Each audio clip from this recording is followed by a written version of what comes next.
একদিন তার একটি কথায় হেসেছিল পুরো দেশ। আজ সেই মানুষটি নীরবে লড়ছে জীবনের সঙ্গে।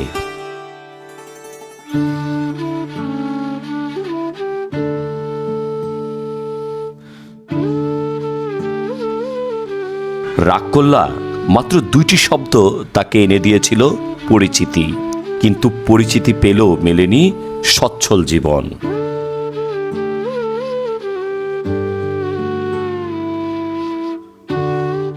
লাখো মানুষ তার ভিডিও দেখেছে, হাজারো মানুষ তার সংলাপ নকল করেছে, কিন্তু দিন শেষে সংসারের হিসাব মেলাতে আজও হিমশিম খেতে হয় তাকে।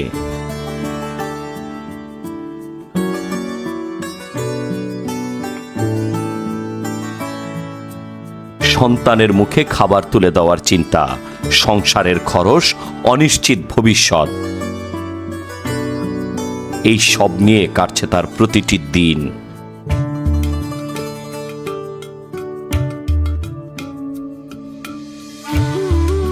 সোশ্যাল মিডিয়ায় ভাইরাল হওয়া যায় কয়েক সেকেন্ডে, কিন্তু জীবনের বাস্তবতা বদলাতে লাগে অনেক অনেক বেশি কিছু।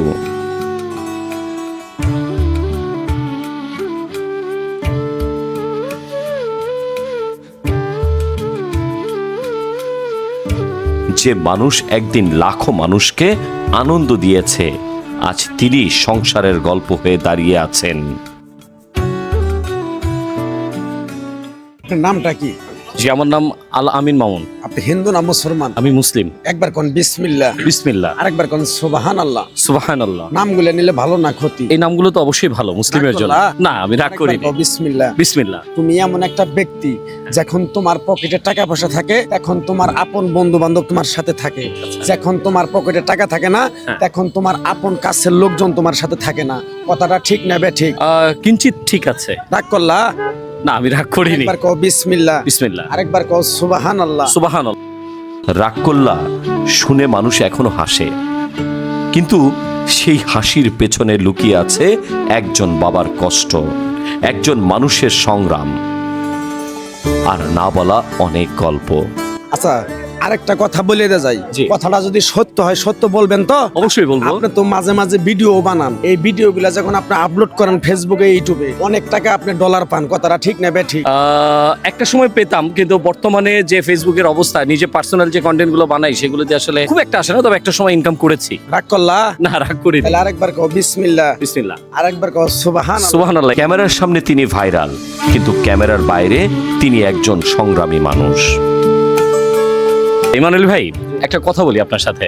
আপনি তো অনেকেরই হাত দেখেন, আপনি যদি রাগ না করেন, আপনি আপনার নিজের হাতটা একটু দেখেন তো। কি রাগ করলেন আমার কথা? একটু যদি কিছু মনে না করেন। এটা একটা কথা কইলেন, আপনি আমার অপমান করতেছেন। না, আমি আপনাকে অপমান করছি না। আপনি সোশ্যাল মিডিয়ায় ভাইরাল মানুষের হাত দেখে ভবিষ্যৎ বলে দেন। আপনার ভবিষ্যৎটা যদি একটু বলতেন, বা আপনার অতীতটা একটু যদি বলেন। এই যে আমি যে ভাইরালটা হইছি ভাই, আমি যে ভাইরালটা হইছি, হ্যাঁ। এই ভাইরালটা না হওয়াটাই ভালো আছিল। কি রে, এই যে ভাইরাল হইছি, কি পর্যন্ত যে দেখা গেল 2, 4, 50, 100 টাকা যে মনে করেন কেউ দিব আমার সার্বিক সহযোগিতা করবো, এরকম লোক আমি পাইনি। রাগ করলা? না, আমি রাগ করলাম না, আপনি রাগ করলেন। রাগই তো। এই যে ভাইরাল হইছি, আজকে ঘরে থাকতে পারি না, কোনো জায়গায় যা শান্তি পাই না। আচ্ছা। মানুষের মনে করতেছে কোটি কোটি টাকা ইনকাম করতে খাইতেছি, কিন্তু আসলে দিন শেষে আমার ঘরে চাইলি নেই। আচ্ছা ইমানুল ভাই, আপনি এত অভাব অনটনের থেকেও বর্তমানে অনেকে আছে যে ভাইরাল হতে চায়, ভাইরাল হয়ে সোশ্যাল মিডিয়া আলোড়ন সৃষ্টি করতে চায়। তো আপনার হাত দেখে বলেন তো যে আপনার ভবিষ্যৎটা কি? ভবিষ্যৎ ভাইরাল হওয়ার পর দিয়ে আরো অন্ধকার দেখতেছি আমার। কেন?